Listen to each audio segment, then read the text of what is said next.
Hi గారు, welcome to our channel. ప్రస్తుతం మనతో పాటు భరద్వాజ్ గారు సీనియర్ జర్నలిస్ట్ ఉన్నారు. వారితో ఒకసారి మాట్లాడదాం. సార్ నమస్కారం సార్. నమస్తే అండి. సార్, అల్లు అర్జున్ గారు జైలు నుంచి బయటకు వచ్చిన తర్వాత నిన్నంతా కూడా చాలా మంది సినీ సెలబ్రిటీలు ఆయన కలవడం, పరామర్శించడం ఇవన్నీ చూసాం. ఆయన ఇంటికి వెళ్ళారు సార్. ఇవాళ చిరంజీవి గారి ఇంటికి అల్లు అర్జున్ గారు వెళ్ళారు, లంచ్ చేశారు, అక్కడే ఒక గంట పాటు కూడా ఉన్నారని చెప్పేసి వార్తలు అయితే వచ్చేసాయి. సో ఇప్పుడు వీళ్ళిద్దరి మధ్య, చిరంజీవి గారి మధ్య అండ్ అల్లు అర్జున్ గారి మధ్య ఎటువంటి సంభాషణ జరిగింది అన్నది కూడా బయట చర్చించుకుంటున్నారు. అంటే ఫ్యాన్స్ కాస్త ఉత్సాహంతో అయితే ఉన్నారు సార్. వీళ్ళ ఫ్యామిలీల మధ్య వివాదం నేటితో సద్దుమణిగిపోయిందేమో, చిరంజీవి గారు ఇదంతా కూడా క్లియర్ చేసేసారేమో అన్న ఒక చాలా మందిలో అదైతే ఉంది. మీటింగ్ గురించి మీరు ఏం చెప్తారు? ఒకటి, ఆయన మొన్న వీళ్ళ ఇంటికి వచ్చి వెళ్ళాడు. వచ్చి ధైర్యం చెప్పి వెళ్ళాడు వాళ్ళ ఫ్యామిలీకి. అవును. నిన్న అతను జైలు నుంచి వచ్చినప్పుడు కేవలం సురేఖ గారు మాత్రమే ఉన్నారు అక్కడ.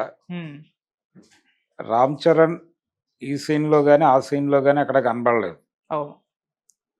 రామ్ చరణ్ కానీ ఉపాసన కానీ వాళ్ళిద్దరూ ఎక్కడా కనిపించలేదు సీన్లో. అంటే చిరంజీవి గారు ఇంటికి వెళ్ళిన సందర్భంలో కానీ, లేదు ఇతను అరెస్ట్ అయిన సందర్భంగా చిరంజీవి, నాగబాబు వెళ్ళినప్పుడు వాళ్ళతో రామ్ చరణ్ లేడు. అలాగే పవన్ కళ్యాణ్ ఈయన కోసం ప్రత్యేకంగా విజయవాడ నుంచి హైదరాబాద్ వచ్చి కలవబోతున్నాడని ఒక ప్రచారం జరిగింది, కానీ అది కూడా జరగలేదు. అంటే దీని నుంచి మనకు అర్థమయ్యేది ఏంటంటే వాళ్ళు క్రిటికల్గానే ఉన్నారు. క్రిటికల్గా ఉండటం అంటే ఎవరి కాంపౌండ్స్ వాళ్ళవి, ఎవరి యాక్టివిటీ వారిది అన్నట్టుగానే ఉన్నారు. అయితే తమ మధ్య ఒక క్లిష్టమైన పరిస్థితి వచ్చినప్పుడు ఐక్యత కూడా ఉంటుంది అనేది ఎస్టాబ్లిష్ చేయడం కోసం ఆయన వీళ్ళింటికి వచ్చాడు, ఈయన వారింటికి వెళ్ళారు.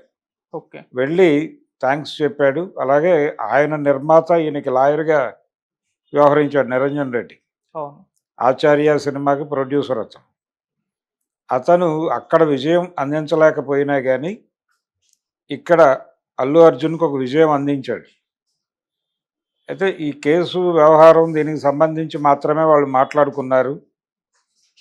అలాగే బయట దీని మీద జరుగుతున్నటువంటి స్పెక్యులేషన్స్, దీనిని ఎలా అడ్డుకోవాలి, ఎలా అంటే అడ్డుకోవటం కంటే కూడా ఎలా వ్యవహరించాలి, ఈ బయట వస్తున్నటువంటి విమర్శలకు సంబంధించి కానీ వ్యాఖ్యానాలకు సంబంధించి కానీ మనం ఎలా వ్యవహరించాలి అనే దానికి సంబంధించి ఆయన ఎవరు 2-3 సూచనలు చేసి ఉండొచ్చు. లేదు అసలు అవి కూడా ఎందుకు, ఎవరి ఆలోచనలు వారివి, ఎవరి అవగాహన ప్రకారం వాళ్ళు వెళ్తారు. కానీ మా మధ్య కుటుంబపరమైనటువంటి విభేదాలు లేవు. ఏ విభేదాలున్నా వృత్తిపరమైనటువంటి విభేదాలు మాత్రమే, వృత్తిపరమైనటువంటి స్పర్ధ మాత్రమే ఉంది మా మధ్య అనేది ప్రధానంగా ప్రపంచానికి చెప్పదలుచుకున్నాడు ఆయన. ఆ చెప్పదలుచుకుని ఆ ఉద్దేశంతోనే కొంత మేరకు దీని తాలూకా ఇంపాక్ట్ ఉంది. అది కొంత ఇబ్బంది పెట్టింది సినిమా ప్రమోషన్లో కానీ ఇతరత్రా కూడా కొంత ఇబ్బంది నడిచింది. మరక మంచిదే అన్నట్లుగా అది ఉపయోగపడుతుందేమో అనుకున్నారు, కానీ ఒక దశలో అది కొంచెం ఇబ్బంది పెడుతోంది అనేది అర్థమైనట్టుంది. అందుకని కొంత మంట తగ్గిద్దామనే ఉద్దేశంతో అల్లు అర్జున్ కూడా వెళ్ళాడు. అంటే అతను కార్ డ్రైవ్ చేసుకుంటూ వెళ్ళాడు. ఆ విజువల్స్ చూసాం మనం. ఎక్కడా కూడా పెద్దగా ఎమోషనలైజ్ కాలేదు. తను నార్మల్గానే ఉన్నాడు. విత్ ఫ్యామిలీ వెళ్ళాడు. వాళ్ళ దగ్గర అంటే లోపలికి వాళ్ళు కెమెరాలు ఎలవ్ చేయలేదు. వాళ్ళే ఒక ఫోటో రిలీజ్ చేశారు. ఆ రిలీజ్ చేసిన ఫోటోలో అల్లు అర్జున్ దంపతులు, ఆయన ఉన్నారు, చిరంజీవి గారు. వీళ్ళు నవ్వుతూ ఫోటోకి పోజ్ ఇచ్చారు. చిరంజీవి గారు మాత్రం కొంచెం ఎక్స్ప్రెసివ్గా నిలబడ్డాడు. ఆయన ఆ ఎక్స్ప్రెషన్లో రకరకాల అర్థాలు వెతుక్కోవచ్చు. అందులో ఒకటి ప్రముఖంగా కనిపించేటువంటి అర్థం ఏంటంటే, మొత్తానికి బయట ఇంత గొడవ జరిగిన తర్వాత, ఈ అరెస్టుల దాకా వెళ్ళిన తర్వాత ఫైనల్గా నువ్వు మా ఇంటికి వచ్చావు అన్న టోన్లో, ఆ ఎక్స్ప్రెషన్లో అది కనిపిస్తోంది. ఇలా రకరకాలు, మేమందరం కలిసే ఉన్నాం, అనవసరంగా మీరు బయట వేరే వేరే ప్రచారాలు చేస్తున్నారు అన్న టోన్లో కూడా అర్థం చేసుకోవచ్చు ఆ ఎక్స్ప్రెషన్. ఇలా ఎవరికి తగ్గట్టుగా వాళ్ళు ఒక వ్యాఖ్యానం చేసుకోవటానికి అనువైనటువంటి ఒక ఎక్స్ప్రెషన్ మాత్రం చిరంజీవి గారు పెట్టారు. వీళ్ళిద్దరూ ఎటువంటి ఎమోషను లేకపోతే ఎటువంటి ఇది లేకుండా మామూలుగా నిలబడ్డారు. ఎటువంటి ఎక్స్ప్రెషను ఇవ్వకుండా నార్మల్గా నిలబడి అలా నవ్వుతూ దిగినటువంటి ఫోటో ఇప్పుడు బయటకు వచ్చింది. భోజనం చేశారా లేదా అని కూడా చర్చ జరుగుతోంది. అంటే గంటే ఉన్నారు, గంటలో భోజనం చేశారా, లంచ్కి వెళ్ళుంటారు వాళ్ళు, లంచ్ అవర్ కాబట్టి ఏదో నార్మల్ వ్యవహారం నడిచి ఉంటుంది, అంతకు మించి ఏమి ఉండదు. అంటే శిఖరాగ్ర సమావేశాల్లాగా వెళ్ళి వీళ్ళు వాళ్ళు కూర్చుని ప్రోటోకాల్ పాటిస్తూ మాట్లాడుకొని అయితే ఉండే అవకాశాలు లేవు. ఓకే. వెళ్ళి పరామర్శించి ఉంటారు, వారి మేనత్త గారు ఏదైనా పెడితే పెట్టుంటారు, అవి తినేసి వెంటనే ఆయనతో మాట్లాడి బయటకు వచ్చేస్తారు. వాళ్ళ పనుల్లో వాళ్ళు ఉంటారు, వాళ్ళ యాక్టివిటీస్ వాళ్ళకు ఉన్నాయి. ఆయనకి విశ్వంభర షూటింగ్ హడావిడిలో ఉన్నాడు ఆయన. సో ఆయన్ని డిస్టర్బ్ చేస్తూ అక్కడ కూర్చోవటం అనేది వీళ్ళ ప్రోగ్రామ్ కాదు. గతంలో మెడ్రాస్లో ఉండగా వీళ్ళందరూ రెగ్యులర్గా వాళ్ళ ఇంట్లోనే ఎక్కువ టైం ఉండేవాళ్ళు. పిల్లలందరూ ఆయనకు షూటింగ్ లేనప్పుడు అందరూ అక్కడ ఉండేవాళ్ళు, అక్కడ డ్యాన్సులు చేసేవాళ్ళు. ఆ వీడియోస్ అనేకం చూసాం. మెడ్రాస్లో చిరంజీవి గారి ఇంట్లో లోపలికి వెళ్ళగానే హాల్లో కొంచెం ఇలా కిందకు ఒక ప్లేస్ ఉంటుంది.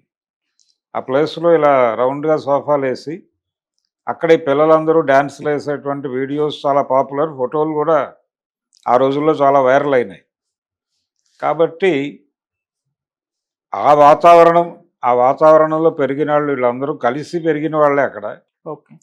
రామ్ చరణ్ ఎందుకు కనబడలేదు, అలాగే ప్రత్యేకంగా ఆయన ట్వీట్ చేయటము, లేకపోతే అంటే అరెస్ట్ అయిన సందర్భంగా తన బాధని ఎక్స్ప్రెస్ చేయలేదు. అలాగే ఎక్కడా కూడా తన ఆనందాన్ని కూడా అతను రిలీజ్ అయిన సందర్భంగా ఆనందాన్ని కూడా ఎక్కడా రిజిస్టర్ చేసినట్టుగా కనిపించట్లేదు. అంటే మా తండ్రి గారు పాజిటివ్గా వ్యవహరిస్తున్నాడు కదా, ఇంకా మనం అందరం కామ్గా ఉందామని అనుకుంటున్నారా వీళ్ళు? బాధ్యత చిరంజీవి గారి మీద పెట్టి మిగిలిన వాళ్ళందరూ సైలెంట్గా ఉండటం వెనకాల ఇంకా వీళ్ళ మధ్య అంటే ఆయన ప్రత్యేక జెండా ఎగరేసాడు, ఆ దిశలో వెడుతున్నాడు అనే దానికి సంబంధించి మీకు మీరే మాకు మేమే అన్న టోన్లో ఏవైనా వీళ్ళు వ్యవహరిస్తున్నారా? అందుకనే పవన్ కళ్యాణ్ గారు హైదరాబాద్ వచ్చి కూడా వెళ్లకుండా వెళ్ళిపోయాడా అంటే నిజానికి ఆయనకు మొదటి నిర్మాత అరవింద్ గారే. ఆయన మొదట నటించినటువంటి సినిమాకి నిర్మాత అరవింద్ గారే. అరవింద్ గారికి తన సినిమాలో నటించాలనే కోరిక ఉందనే విషయం చెప్పింది ఆవిడ, వారి వదిన గారే. ఓకే. చిరంజీవి గారి సత్యమణి గారి ద్వారా అరవింద్ గారికి తెలిసి ఆయన ఈయనకి తర్ఫీదు ఇచ్చి ఆ విధంగా సినిమా హీరోని చేశాడు. కాబట్టి తన మొదటి నిర్మాత కనీసం బంధుత్వాలు పక్కన పెట్టి తన మొదటి నిర్మాత కొడుకు ప్రమాదంలోంచి బయటకు వచ్చాడు అనే ఒక కట్టసితో అయినా వీడిని వెళ్ళి పరామర్శించి ఉండాల్సింది. కానీ ఆయన పని చూసుకుని విజయవాడ వెళ్ళిపోయాడు. ఆయన హడావిడి ఆయనకు ఉంది. ఆయన అక్కడ డిప్యూటీ మినిస్టర్ సీఎం మాత్రమే కాదు, డిప్యూటీ సీఎం మాత్రమే కాదు, ఇంకా చాలా పనులు చక్కబెడుతున్నాడు ఆయన. అనేక బాధ్యతల్లో ఉన్నాడు. సో ఆయన హడావిడిలో ఆయన వెళ్ళిపోయి ఉంటాడు. కానీ అందరూ కూడా చిరంజీవి గారి మీద భారం పెట్టి ఈ వ్యవహారానికి సంబంధించి మిమ్మల్ని మా కుటుంబ పెద్దగా మేమందరం కూడా నమ్ముతున్నాం, మీరే డీల్ చేయండి అని చెబితే ఆయన పిలిచి మాట్లాడినట్టుగా అయితే కనిపిస్తోంది పిక్చర్. ఓకే. వ్యూహాత్మకంగా నాగబాబు కూడా చిరంజీవి గారితో పాటు వెళ్ళాడు తప్ప ఆ తర్వాత ఎక్కడా అతని ప్రజెన్స్ కనిపించట్లేదు. ఇది పరిస్థితి. అరవింద్ గారు కేవలం వీళ్ళు దంపతులు మాత్రమే వెళ్ళారు. ఇంతకుముందు వాళ్ళందరూ కలిసి ఒకళ్ళింట్లో ఒకళ్ళు ఉన్నవాళ్లే. కానీ హైదరాబాద్ వచ్చిన తర్వాత క్రమంలో వీళ్ళ ఎదుగుదల క్రమంలో ఏర్పడిన స్పర్ధల వలన కొంత ఎవరి దారి వారిదే అనే పిక్చర్ అయితే వాళ్ళు ఇచ్చారు. ఈరోజు కూడా ఎవరి వ్యాపారాలు వారివే, ఎవరి సినిమాలు వారివే, ఎవరి సినిమాలు విడుదలలు, ఎవరి ప్రమోషన్లు వారివే అనే విషయంలో క్లారిటీ ఇచ్చేశారు. ఇచ్చి ఏదైనా ఇబ్బందికర పరిస్థితులు ఉంటే మేము మీకు మద్దతుగా నిలబడతాం, అలాగే మీరు కూడా మాకు మద్దతుగా నిలబడండి, ఒక మంచి బంధుత్వం ఉంది వీళ్ళ మధ్య అనిపించుకుందాం తప్ప రెగ్యులర్గా మమ్మల్ని మీరు మొయ్యక్కర్లేదు అనే ఇండికేషన్ ఏదో ఇవ్వటానికి ప్రయత్నం చేసినట్టుగా ఉంది చిరంజీవి గారు. అందులో భాగంగానే వీరు కూడా మౌనంలో ఎటువంటి ఎక్స్ప్రెషను లేకుండా వెళ్ళి అక్కడ పని చూసుకుని ఇంటికి వచ్చేసాడు. కొంతకాలం ఇలాగే వినయంగా నడుస్తుంది వ్యవహారం.